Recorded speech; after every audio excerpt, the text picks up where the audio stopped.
tonight's huge game. What is this I hear about the Brewers being great for their backers when they are underdogs?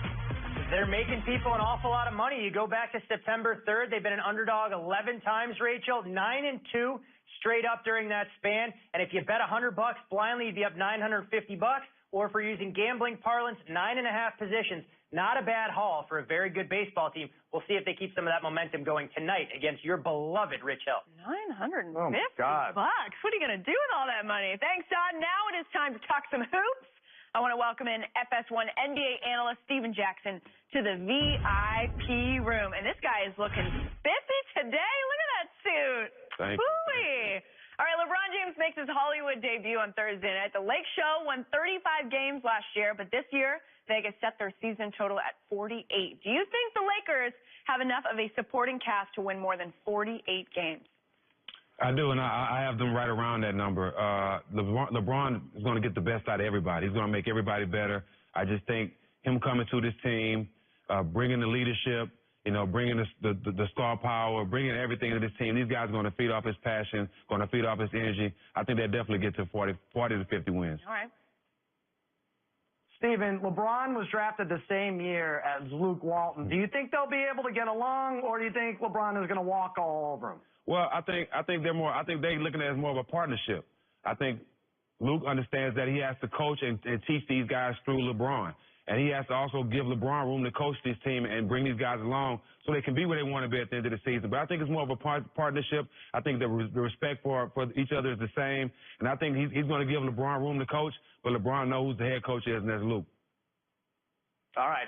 This is a follow-up question. I'm going to get you gambling a little bit. If I set the over-under at 13 and a half days before LeBron and LeVar Ball attack each other on Twitter or some social guide, what do you say? Does it happen within 2 weeks? Come on. I won't even give it that long. The first loss. It's going to happen after the first loss. I'm not going to even give it a week. Drama. Under. Drama. Under, right. Definitely under. The Warriors are looking to capture their 4th NBA title in the last 5 years. They added all-star center Boogie Cousins and are clear favorites at -200 to win it all. Can anyone take them down? I don't see it happening, especially when they get Boogie healthy and back playing. It's two-time defending champions. They just playing at a different level right now. Boston has the tools. A couple of teams have tools, but they don't have the tools and experience. Golden State is going to be hard for them to be beaten, and if anybody beats them, they're going to beat themselves. Steven, you just went to my point, because I was going to say they can self-destruct, and I'm just wondering how you feel. Kevin Durant is going to be a topic of discussion from start to finish, maybe a bigger topic than even LeBron James. He put that pressure on himself by saying he's going to be transparent about his free agency. Do you think he'll be able to handle that kind of pressure and spotlight? Will it change his play at all? Well, one thing about it, he can't deal with no more than what he dealt with going to Golden State. I mean, that's the top. That's the top right there. But I think he has to focus. Look, he's on a good team. His job is the same last year. He's two-time MVP, Finals MVP. I think he's going to go into the season just playing basketball because he knows at the end of the season he's going to be somebody that everybody wants on their team. And it's really in his ballpark what he's going to do. Whether he wants to stay, whether he wants to go to LA, whatever he wants to do, is really up to him. And he's going to make the best decision for him. But they've been doing a great job in Golden State of keeping this team together. I think they're going to do a great job of trying to bring him back. All right, the Houston Rockets were 1 game away from defeating the Warriors in the Western Conference Finals last year. They added aging veteran Carmelo Anthony this offseason. Does Melo make this team any better? What do you think? Oh, my goodness. Offensively, they're going to be great. I mean, you lose Trevor Ariza. Is there a little girl in You lose Trevor Ariza. He's a great shooter, but Melo is a great scorer. They're going to score a lot of points, but they're going to be the worst defensive team in the league. You lose Ariza, you still have P.J. Tucker, but these two guys can tag team your best player. Melo's not a great defender. They're going to be great on offense, but defense, they're going to suffer. Steven, in the West, I mean, it looks like Houston is a clear-cut threat to Golden State's dominance. We look at the Eastern Conference. Boston is a massive favorite to get to the NBA Finals. If you look at the Raptors or 76ers, which one of those two teams is built to maybe be a thorn in Boston's side throughout the course of the season? You got to go 76ers. I mean, it's interesting to see what Kawhi's going to do in Toronto, but you got two studs in Philadelphia. I call them the leaders of the new school. These two guys are going to do a lot of damage. They're going to be good for a long time in this league.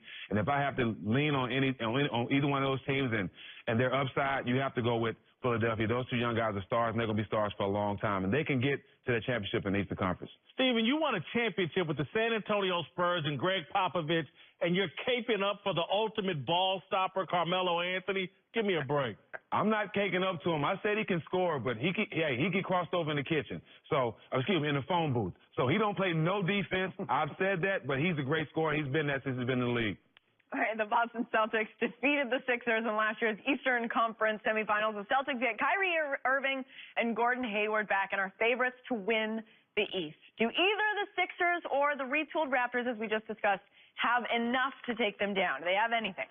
Hey, I look at this roster in Boston, and you look at this roster like nobody can beat them. But I was on a team that was an 8 seed that beat a 1 seed. So anything can happen in a 7-game series. And when you got guys like Embiid, when you got guys like Simmons, when you got guys like Kawhi that's still in the East, anything can happen in the series, but you got to go with Boston because they're stacked. All right. Again, you played for Greg Popovich. That coaching advantage. No, the coaching advantage that Boston has in Brad Stevens, that's why I don't think the Sixers or the Raptors are a real threat.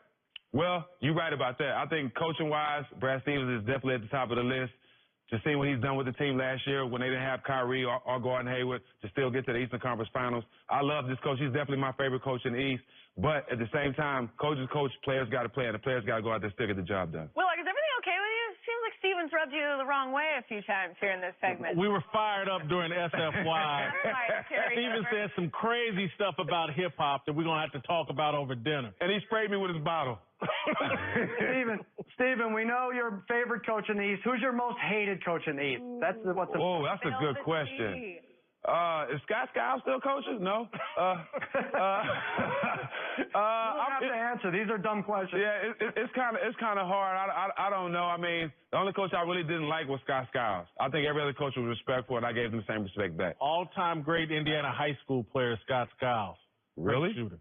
All right. Pulled that fact out of nowhere. All right, moving on. Thanks, Steven. Great stuff. Coming up next, the guys bet into the future. Stick around.